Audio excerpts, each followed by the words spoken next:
Hey everybody, it's Jason here, sitting out on my back sidewalk here, enjoying some of this nice weather on a Friday night. Hope everybody's kicking off for a weekend.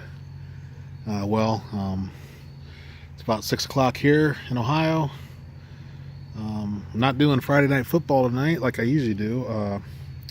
Got a sick kid, and my wife's actually a photographer that takes sports photos, so she has to be there. So I'm going to stay here and hang out with my kid and make sure he's doesn't need anything. There's a blue jay up there, if you can see it in the tree there. Just flew. Anyways, just thought I'd pop on here and have a quick chat and see how everybody's doing and share a few things I got in the mail recently. I talked before in a previous video about how much I value knowledge and learning and how that can improve your enjoyment of the hobby, and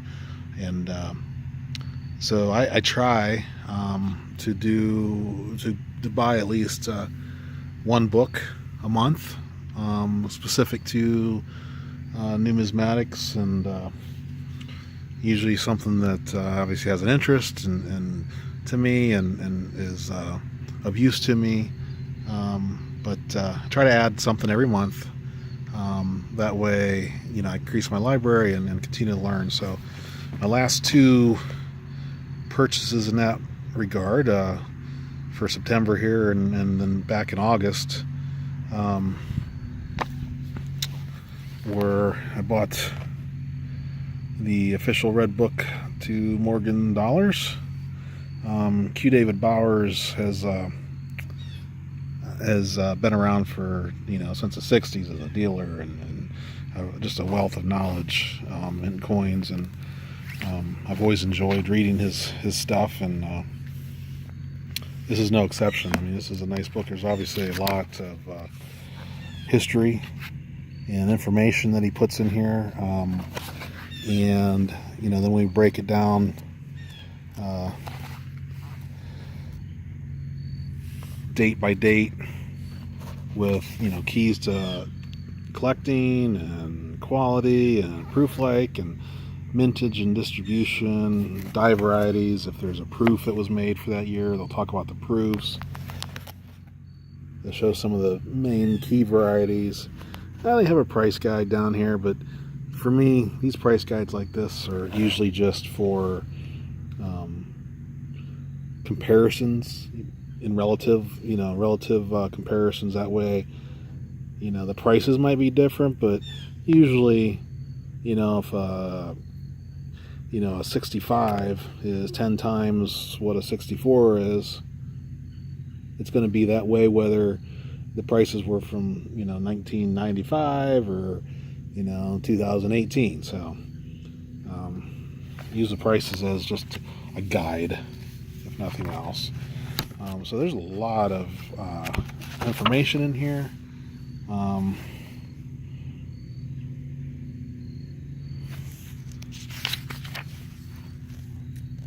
each coin, on each date and mint mark, and in general, we talk about, here's a whole section on talking about what life in 1892 was like with the new coin designs and the Columbian Exposition and what it was like for a dealer back then.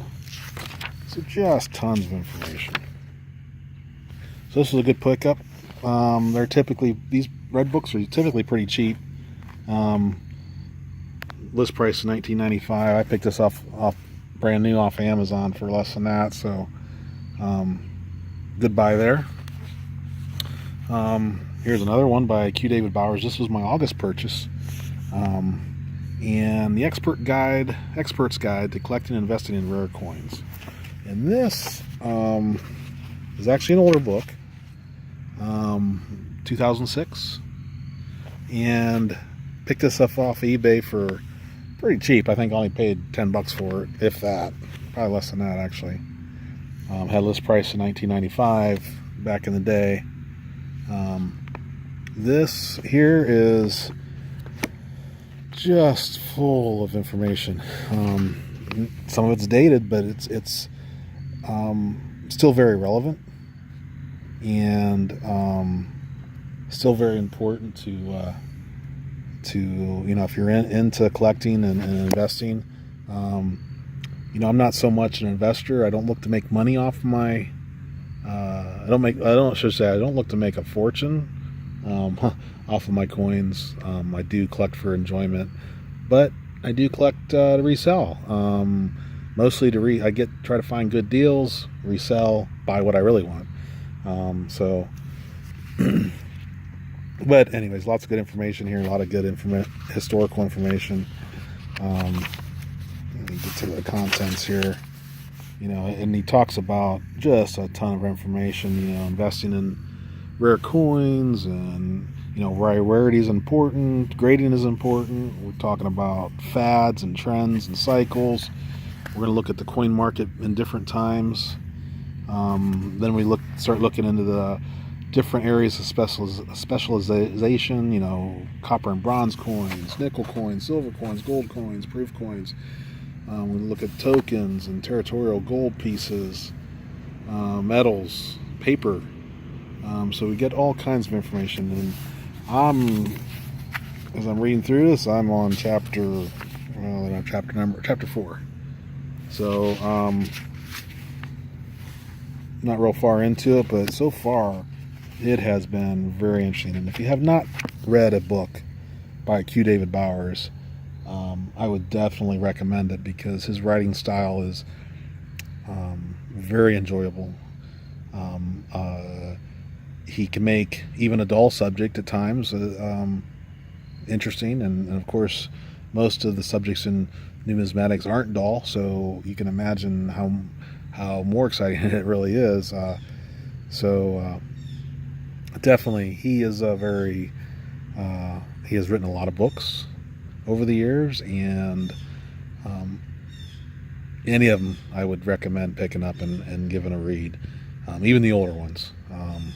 It's gone a little long, but I've got a lot more books on the shelf, but these are my 2 most recent ones, and some other video I'll go through and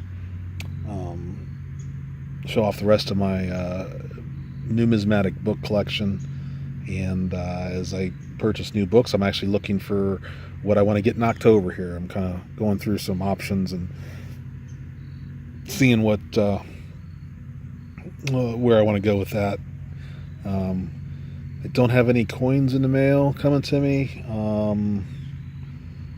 I do have some other collectible things that are not numismatic that I'll show off when I get them, because I kind of tie some interest that I have across many genres of collecting, be it through coins, through postcards, through stamps, through paper, collectibles, all kinds of different things. So I have some other stuff coming in that I'll show off when I get it. So other than that, hope everybody has a great Friday evening, and God bless.